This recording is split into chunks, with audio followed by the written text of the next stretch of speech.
Voici une véritable bombe pour Henri Proglio, ex-patron d'EDF. La destruction d'EDF, drame absolu, a été structurée, voulue et obtenue. Henri Proglio affirme que la France a construit son indépendance énergétique grâce au nucléaire civil qui représente 75% de sa production d'électricité et qu'elle a accompagné ce choix industriel et politique pendant 70 ans. Il dénonce la destruction d'EDF par des décisions politiques et réglementaires qui ont affaibli sa capacité financière, sa compétitivité et sa souveraineté.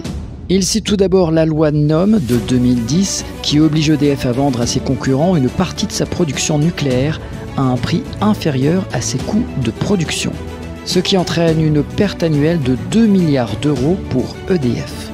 La loi de transition énergétique de 2015 qui impose à EDF de réduire la part du nucléaire dans son mix énergétique à 50% d'ici 2025.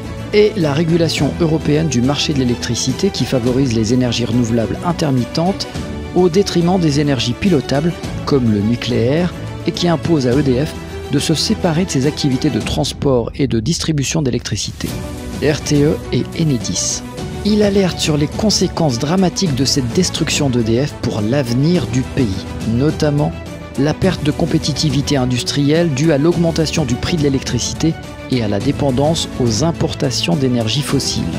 La perte de souveraineté nationale due à la fragilisation du secteur nucléaire civil et militaire et à la menace d'une privatisation partielle ou totale d'EDF. La perte de leadership mondial due au recul de la filière nucléaire française face à la concurrence internationale, notamment russe et chinoise.